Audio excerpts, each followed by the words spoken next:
to opinions you shouldn't care about. Today, we're going to be talking about Animal Collective's Merriweather Post Pavilion. As you can see, I've shaved today so I could look extra virgin for the review of what most people would say is Animal Collective's best album. So yeah, let's jump into it. Merriweather Post Pavilion, breakout album from experimental pop band Animal Collective. A lot of people cite this as Animal Collective's best. The album gives a slight feeling of like you're on LSD, with dreamy synths and arpeggiators and spacious drums. In the Flowers starts with a wobble fading in and out. It fades in and out until it fades into the soft and sweet delayed guitar.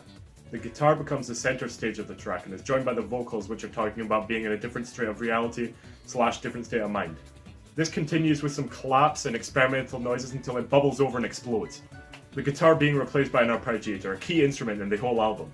It feels like a celebration of everything different. It then cams again into the guitar seamlessly.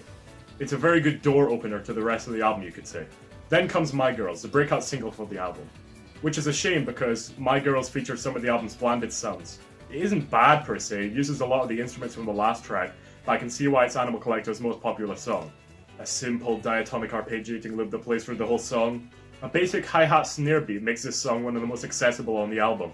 I'll probably get a bit of flack for this, but I just don't think the album contains the energy that the rest of the album has. I go from being transported to a different reality on the last track to just listening to Animal Collective, and that's what I struggle with. Thankfully though, the vibes continue again on the next track, Also Frightened.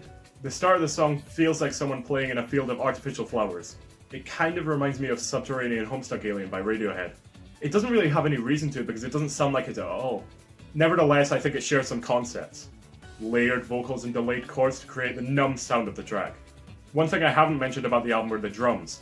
Although sparse and hard to hear, Animal Collective use a mixture of noises and textures to set them apart from any other normal drums from their predecessors. This is most notable on the track Summertime Clothes, where the drums and percussion really take center stage. The song features some pretty minute plucks and a powerful snare to drive the song. The vocals are quite slow to begin with, and then layer up every second verse and build up to create the song. Unfortunately, moving into the second part of the album, we enter a kind of grey area.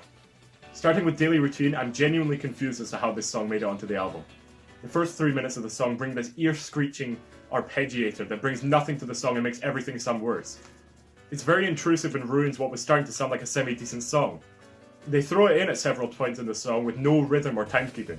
The actual song underneath isn't actually too bad. It's just a shame it's buried under heaps and heaps of synth. This then fades into a muffled pizzicato finish. There's no sense of cohesion, there's no sense of conclusion. It sounds like they expected us to be blown away but then falls at its own pride. The next few tracks blush, guys, eyes and taste throw away everything going for this album, replacing it with the sounds and noises I didn't enjoy in the first half. This is also felt in the track Lying in a Coma, having some of the worst sounds on the album. Fortunately though, the album regains some composure on the track No More Running with some quiet piano and wish-washy noise. It seems that the album has managed to take back the vibes that it lost in the last few tracks. The momentum doesn't last long however, as Brother Sport cements that the first half of the album's mood is gone.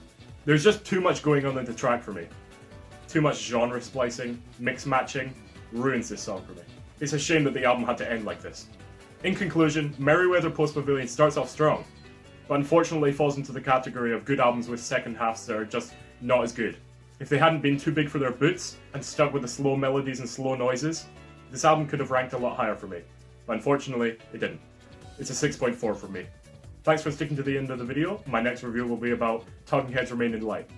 And hope you guys will see it. Yeah, peace.